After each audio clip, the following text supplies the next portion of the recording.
اعوذ باللہ من الشیطان الرجیم بسم اللہ الرحمن الرحیم رب اشرح لی صدری ویسر لی امری واحلل عقدۃ من لسانی یفقہوا قولی۔ کیسے ہو دوستوں؟ ہم امید کرتے ہیں کہ آپ لوگ الحمدللہ بہتر ہوئیں گے۔ آج ہم بات کرتے ہیں کہ مختلف معاشروں میں عورت کی حیثیت کیا تھی۔ آزادوزی زندگی کے عنوان پر بات کرتے ہوئے اس پس منظر کو ذہن میں رکھنا ضروری ہوگا کہ اسلام سے پہلے دنیا کے مختلف معاشروں میں اور مختلف تہذیبوں میں عورت کو کیا مقام حاصل تھا۔ تاریخ عالمی کا مطالعہ کیا جائے تو یہ بات روز روشن کی طرح عیاں ہوتی ہے کہ اسلام سے پہلے عورت اپنے بنیادی حقوق سے بالکل محروم ہوتی تھی۔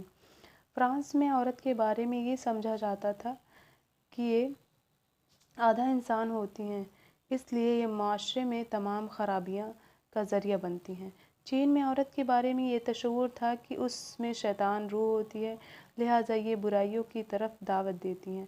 جاپان میں یہ تصور تھا کہ یہ ناپاک ہوتی ہیں، اس لیے انہیں عبادت گاہوں سے دور رکھا جاتا تھا۔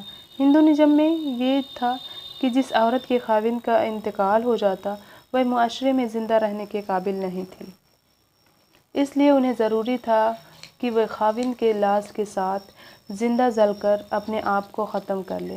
اگر وہ نہ مرتی تو معاشرے میں عزت کی نگاہ سے نہیں دیکھا جاتا تھا، اور عیسائی دنیا میں تعلیم دی جاتی تھی کہ کنواری رہ کر زندگی گزارے، جبکہ مرد رہبر بن کر رہنا عزت سمجھتے تھے۔ عرب میں بیٹی کا پیدا ہونا عار سمجھا جاتا تھا، لہٰذا ماں باپ خود اپنے ہاتھوں سے بیٹی کو زندہ دفنا دیتے تھے۔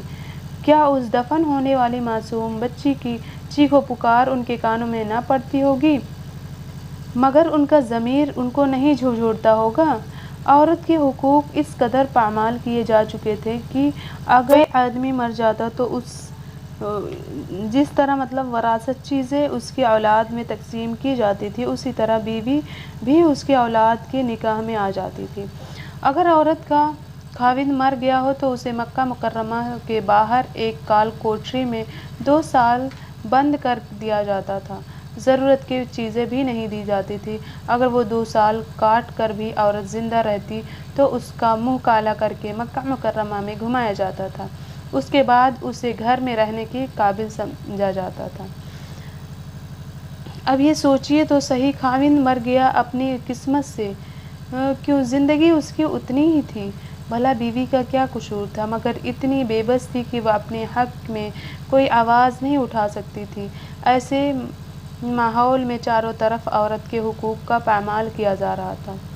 اللہ تعالیٰ نے اپنے پیارے نبی صلی اللہ علیہ وسلم کو اسلام کی نعمت دے کر بھیجا۔ آپ صلی اللہ علیہ وسلم نے دنیا میں تشریف لائے اور آپ صلی اللہ علیہ وسلم آ کر عورت کے مقام کو نکارا اور بتلایا کہ اے لوگو، اگر یہ بیٹی ہے تو تمہاری عزت ہے، اگر بہن ہے تو تمہاری ناموش ہے، اگر بیوی ہے تو تمہاری زندگی کا ساتھی ہے، اگر ماں ہے تو اس کی قدموں کے نیچے تمہاری جنت ہے۔ نبی کریم صلی اللہ علیہ وسلم نے اپنے دونوں انگلیوں کا اشارہ کر کے فرمایا کہ جس آدمی کے گھر میں 2 بیٹیاں ہوں، ان کو اچھی طرح پرورش کر کے حتیٰ کہ ان کی شادی کر دے تو آدمی جنت میں میرے ساتھ ایسا ہوگا جیسے ہاتھوں کی دونوں انگلیاں اس کے ساتھ جڑی ہوتی ہیں۔ کتنا بڑا مقام اللہ کے نبی صلی اللہ علیہ وسلم نے عورت کے بارے میں دیا ہے، بتایا ہے۔ جزاک اللہ خیرا کثیرا۔ اللہ تعالیٰ آپ سب کو خوش رکھے۔